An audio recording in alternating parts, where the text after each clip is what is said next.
Hello, hello. Mic check. Mic check one. Mic check two. Okay, so here we are. We are live. It's Saturday. It's a wonderful, wonderful time. What do you think of these times? Is it a wonderful time? My question for this episode is, are we better off than we once were? Think about your grandparents and think about their parents. The greatest generation, World War II. Think about what they went through. Think about what your grandparents' parents went through. They went through a brutal, brutal time, a brutal war. And many people did not make it back. But are we learning our lesson from that? From World War II? Are we learning our lesson? I don't think we are. I think our leaders are really dropping the ball here, all of them. I think the hypocrisy is such that most people have tuned out of politics. That's not good. That's not good for America. It's not good for, ordinary people. It's not good for kids. It's not good for parents. That our leaders, especially those who've been in there for a long time, everybody, the system, all the money in politics, I think they share some blame here. Uh, they're not addressing the problems. They're not addressing the problems. We have real problems here. Did you know in 2016 the US middle class became a minority? The first time ever that the US middle class became a minority. Now, they didn't make this known. The media never reported on it. But in 2016, the media, or the middle class, became a minority for the first time in history. So you have two things. You have two classes of people now. You have a vibrant, strong, college-educated, upper echelon class of people that are doing better than they were in past times. But you have a new lower middle class that is bigger than ever, and you have the middle class, those who make $75,000 a year or more, fewer. They are becoming a minority. They are a minority. It began in 2016. So there's more people making, let's say, $100,000 to $200,000 a year than there were 25 years ago, people making 60 to 70,000 a year. Now, some people would say that's a good thing, right? There's more people, but there's not actually more people. There's more people in the lower middle class than there ever was. So a lot of people who used to be able to make it, they used to be able to make $70,000 a year. A lot of them have dropped out of the workforce. Uh, and that is not what is being talked about in our media these days. And they're not being addressed, these problems. And I think our leaders really do share some blame here. And I'm talking about leadership class who's been in power for years. I'm talking about the people who've been in power since the late 80s, early 90s. Does not matter. I don't care if it's a Republican or a Democrat. At this point, I don't care what party you're in. Both parties are corrupt. Both parties have become corrupt. There's way too much money in politics nowadays. And you can't get nothing done. Congress is not doing their job, and there's no ramifications for it. And it's not good. It's not good for democracy. It's not good for the American people. You have a healthcare system that's way overpriced. You have people my age who are stressed out, more stressed out than ever. Depression, anxiety, all of that is on a rise. Especially young people between the ages of 18 and 35 who are more stressed out than ever, who are looking and clinging onto anything that they can, that is sustainable, anything, a glimmer of hope. And a lot of them are struggling. They can't get credit. They can't get a house. They can't go on vacation. They're in debt, 50 to 100 grand in student loan debt.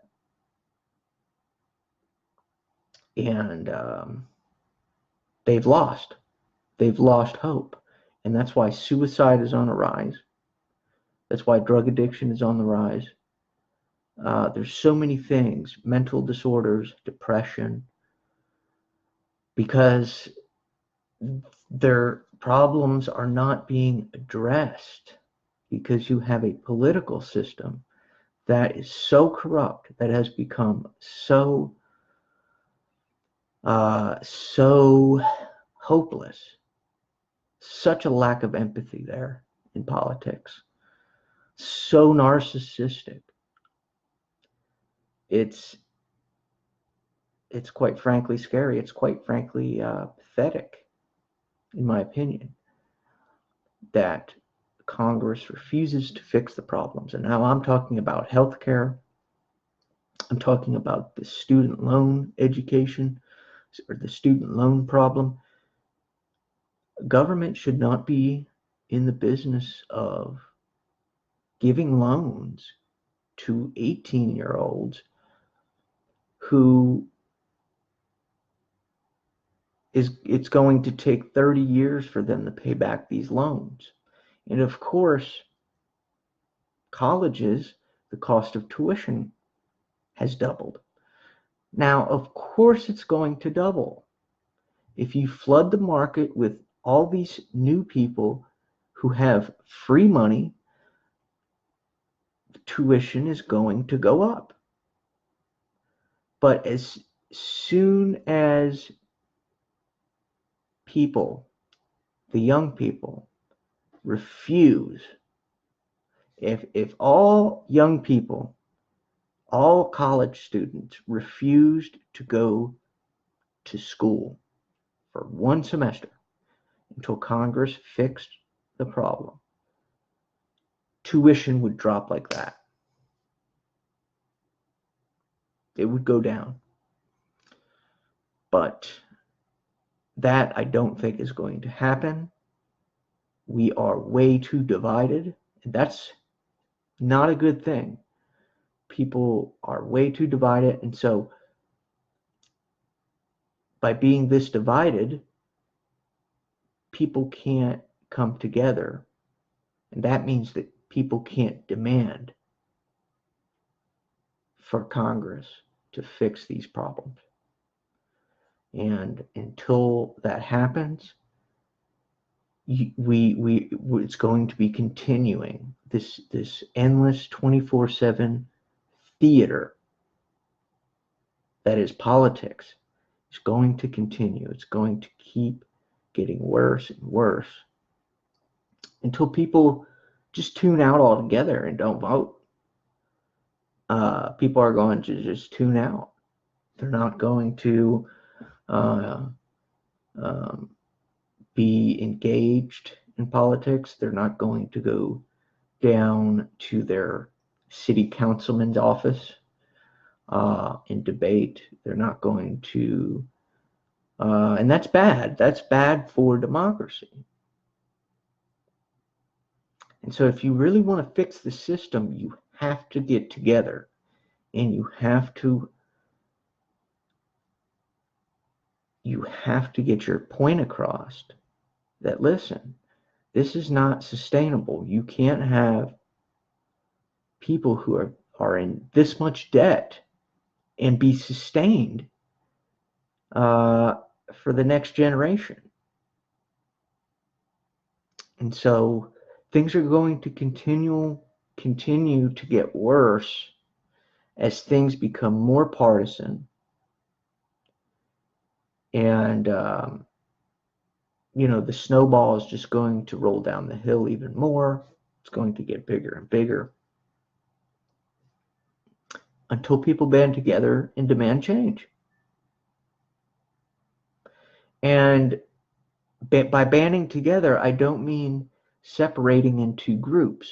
That's not what I mean. I mean, band together as Americans and demand Congress do something. If that happened, Congress, the very next day, would be legislating a bill that makes student loans bankruptable after 7 years. That would happen if people banded together, but people are not going to do that apparently until things get really bad, and that's the pattern. That's been the pattern. So now I didn't want to talk about politics, but for some reason I can't help it. I can't. I got up today, turned on the news, and it was more of this. Trump said this, Trump said that, Democrats said this. Who cares? Who cares? It's all a scam, in my opinion. We need to get these, new people in office here. That's the only way you're going to fix the system, is for people to band together and demand change. And until people do that, nothing's going to change. And by making all this debt, the young people, depression is on the rise, anxiety is on the rise, people are in debt, student loans are tuition is sky high, and so it's really bizarre. But now I that's just one problem. That's just one problem. I want to move on though. So if you guys haven't checked out my website, it's a small website. It's a blog. You guys can go on there. You guys can interact. It's I write different articles in my free time when I'm not working. And if you guys want to go, it's jbales.com. That's my internet blogger name, J Bales with 3 Z's. It's easy to remember. And check it out. There's news on there from an outsider's perspective. There's philosophy, there's politics, um, there's science fiction, um, different things. And I'm trying to get back into it. I'm trying to get back into writing. And I just can't seem to get the motivation to write an article. I'm going to try to continue to write. But it's hard. It's hard. First of all, it's hard to write anything of substantial value. It's even harder to write a book. I don't know if you guys have ever tried to write a book, but it's really hard. Writing something that is meaningful is not easy. And so I haven't been writing, but my website is still there. And it's strange, man. It's and I talk about this a lot. The thing that really so the thing that surprised me the most when I got older was the difficulty with other people. Working together is hard. Working with other people is difficult. That was the thing that really surprised me. Getting people on the same page, getting people to come together. That was really what surprised me the most out of anything when I got older. So, and I talk about that. I write about that. I write about politics. I write about this and that, science fiction. So if you want to change things for the better, you have to get people on the same page. You have to get people together. You can't make substantial change to our system if people are disagreeing. And it's amazing to me how quickly people throw you to the wolves if you disagree. If you deviate even a little bit away, people throw you to the wolves, even just a little bit. And so that's to me, and that's a true test. That is a true test of loyalty. That is a true test of friendship, is deviate or disagree and see how quickly somebody throws you away. That's a true test of friendship. That doesn't exist very much. So disagree about something with your friend and see. And that's the beauty from our founding fathers, was there was debate. There was debate. Our founding fathers were way smarter than we are today. Their vocabulary was bigger, right? Their writing style was better, but they debated. Our founding fathers debated over everything. They disagreed. People who did not make contributions were kicked out, and the people who had the best ideas were given credit. And that's how America was born. And so our people really disagreed healthy. years ago. But people can't agree to disagree anymore, in my opinion. Again, it's my opinion. You may have a different one. But we politically are not living through a healthy time. And I don't know if things are going to get better or worse. I will say this. I think we do have a little bit of a separation between the rich and the poor. And I also think that wealthy people